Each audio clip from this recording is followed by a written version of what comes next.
Israel is staying in Eurovision. There's a lot of factors to talk about within that, but that's the headline. On Thursday, the European Broadcasting Union held their General Assembly, at which they voted to keep Israel in the contest. Except that's not exactly what they did. Instead, the organisers decided that the best path would be to hold the voting integrity of the contest to ransom by conditioning a vote on Israel's participation on the rejection of new rules designed to safeguard the legitimacy of the result. Before I get ahead of myself, because I'm going to come to it in a minute, let's quickly check the context. The effect of all of this is Spain, Ireland, Slovenia, and the Netherlands have all withdrawn, and Iceland is going to make a statement next week on whether they will join that group. We've lost some of the countries who are among the contest's greatest and longest standing institutions. It looks at present as if we're going to see at most 35 countries on the stage in Vienna, the lowest since semi-finals were introduced 20 years ago. All of this on the contest's 70th anniversary. In the time since this decision, I've seen a level of hurt and upset in the Eurovision community that I have never seen anything close to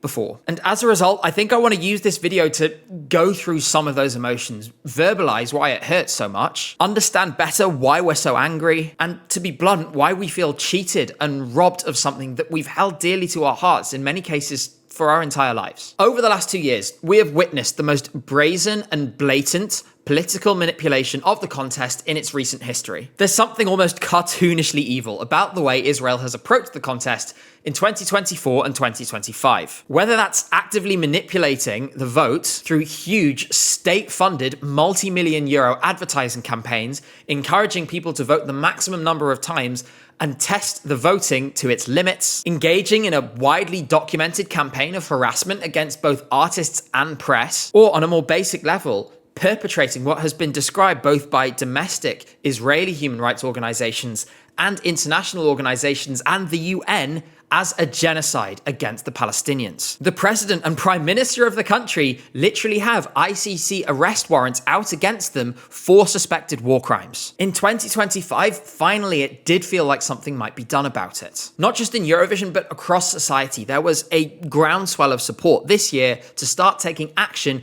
to prevent Israel from committing further acts of horror. The European footballing body UEFA came within a whisker of banning them from their competitions before backing down. Sadly, at the first opportunity to revert back to the status quo. Following the establishment of a fragile ceasefire in Gaza, the entire world seems to have collectively forgotten that the last 2 years even happened. The EBU, having been pressured into scheduling an extraordinary meeting in November where, in theory, Israel's participation would be voted on, initially went quiet and then did a U-turn, merging the discussion into their General Assembly, which took place in December, with no promise of a vote. When that time came, 8 countries demanded a secret ballot anyway. At this point, according to the constitutional rules of the EBU's General Assembly, a ballot should have taken place. Instead, the EBU denied this. The EBU presented broadcasters with a choice. Either accept the new regulations to safeguard the integrity of the voting process of the contest, or instead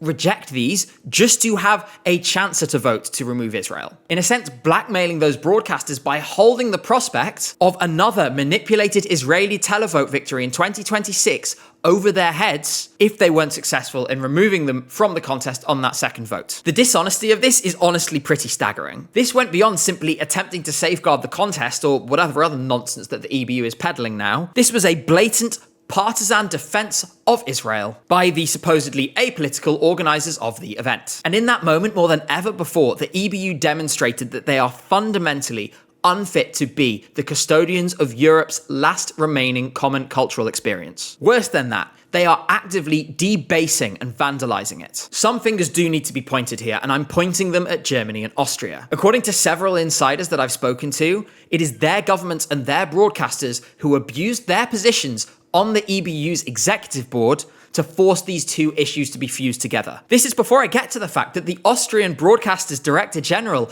literally went to Israel last month to meet with the Israeli president and assure him that he would do everything in his power to keep Israel in the contest. For his part, the Israeli president has been doing a kind of victory lap in Israeli media where they are all lavishing praise on him for setting up a unit specifically to keep Israel in the contest. These are the people who supposedly are against political interference. If this feels maddening and frustrating, and if this feels like you're being told not to believe the evidence of your eyes and ears, that's because that's exactly what's happening. All along, right since I made my first video on this issue almost 2 years ago, I've highlighted that Eurovision basically acts as a mirror of wider European politics. This is because public broadcasters, being either directly funded by the state or funded by a license fee, the application of which is controlled by the state, are therefore bound to the geopolitical positions of the states they represent. Spain, Slovenia, and Ireland, as fiercely critical countries of Israel, are therefore natural, expected countries to engage in a boycott. The Netherlands is a bit of a special case. The Dutch political sphere and Dutch society more generally are rightly outraged at the double standards between how they were treated by being disqualified in 2024, while Israel seems to be able to get away with literally anything and not face any sanctions. It makes total sense that these four broadcasters are the ones that have chosen to withdraw from the contest. Naturally, that means, as much of Europe has rallied to Israel's defense, or attempted to maintain some kind of neutrality, some may call this denial, broadcasters have followed suit. As a result, the contest has adopted the same tactics that wider society has. Ignore what can be ignored, selectively see what can be selectively seen, and make false equivalences where false equivalences can be made. I feel exactly the same way most of you do. I've followed this contest essentially my entire conscious life. I've built up a YouTube channel around it. It's become so central to me into my life that engaging with it and reporting on it is literally what puts food on the table. I find myself asking the question today of what's next? And there's a lot of emotions that I'm still processing that mean I can't fully answer that question at present. I'm going to take some more time to consider what it looks like going forward for this channel. And there are things that I'm going to have to make decisions about further down the line. For now, I'm going to focus on what I'm sure about. It's not a secret that over the last 2 years, I've been really critical of this contest. I've been critical of Israel and Azerbaijan's exploitation of it for political ends. I've been critical of the use of AI, and I've been critical of the vulnerabilities of the voting system. Sometimes I've been emotional and angry about this. All of this is because I love this contest. I love the joy that it has brought to me and so many others. And I love the stories that permeate through every part of it. Ironically, the thing that fascinates me about Eurovision the most is studying what it says about the world around us and the ways in which it is a reflection of wider European society. That's why, for example, when I was talking about the Serbian national final last year, my primary focus was on how it was interacting with the widespread student protests going on in the country at the same time. Unfortunately, because of the clear-eyed and honest approach that I've adopted when reporting on this contest, I have faced attempts from the organisers to shut me out. That's exactly what happened when my accreditation was rejected for 2025. As we proved together in the weeks leading up to that contest, after I got that news, those attempts were an abject failure. This decision this week is an attempt to send the same message to the Eurovision fandom at large. To the young and vibrant fandom that has fallen in love with this contest in the last 5 to 10 years, the aged and obsolete institutions that govern it do not care about you. Again, this mirrors the wider political scene in Europe, in which young people feel ignored and disenfranchised at every level. What brings me the most anguish now in a Eurovision context is that all the things that we love about this contest are still in there somewhere. The philosophy and outlook on the contest that makes me love it still exists. And most critically, these things can only exist in the way they do as a shared, communal, pan-European experience through the prism of this contest. There will not be another Eurovision. This institution cannot be replaced. Once it's gone, it's gone. Those moments that we love, that bring joy, are everywhere. You can find them in the artists competing in national music competitions all across Europe, often from countries where their language and their size usually completely bars them from being celebrated in front of a mass audience. We get to witness them having that opportunity and seizing their moment in the spotlight. We can find that joy in the cultural expression, the indispensable cultural expression of countries like Ukraine and Moldova, who are facing the grip of authoritarianism and Russian imperialism, but continue to have Eurovision as a vital outlet to show the world their culture. We can find that joy in the crack of light that the contest has represented for so many LGBT plus people living in countries, both participating and not, who are determined to erase them from public view and force them underground. I want to find a way to continue to celebrate these things without feeling like I'm running cover for an organization that seems determined to render all of them irrelevant. That's kind of what I've been trying to do for the last 2 years. I want to show my enthusiasm and how much I love this event, while also helping people to see the real stories underneath and why they matter. Whether that's entries in national finals with political undertones or hidden messages, or the machinations of the organizations behind the scenes, or on a more basic and human level, trying to portray what these human beings who are the artists in the contest are going through in a truly bizarre and unique environment. Whatever I spend the next 6 months doing has to be consistent with those things. That's as far as I've gotten to this point. I don't know what it's going to mean in a practical sense. I don't know what it's going to look like. I would honestly really like to hear from people as to what they would consider feeling right at this time. There are a great many political analysts who have written and spoken at great length over the last 2 years about the wider issues that have dominated and that have affected this vote. As I have always done, I encourage you to seek them out and to learn from them. What I am qualified to talk about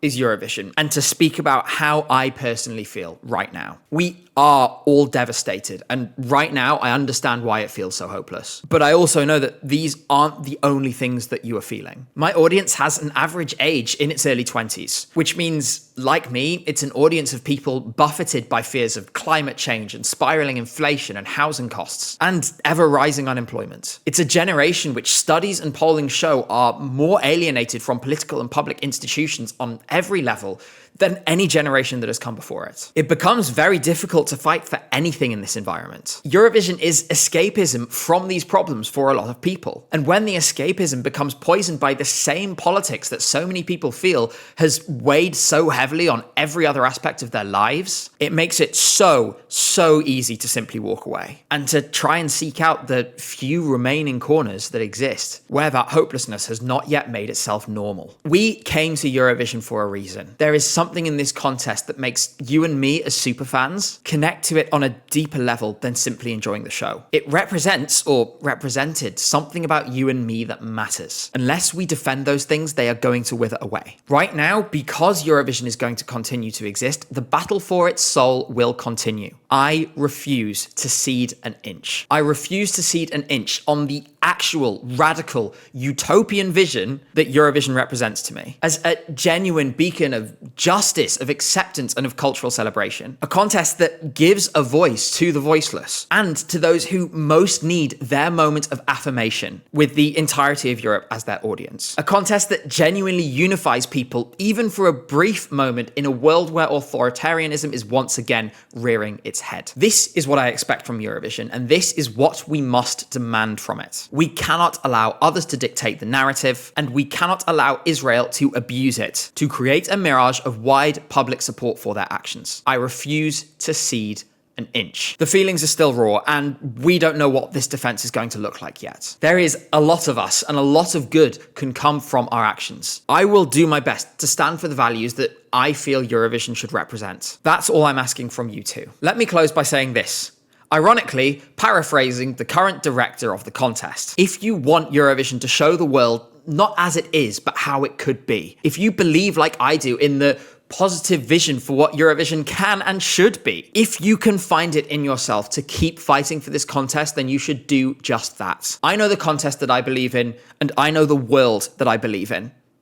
I will defend it.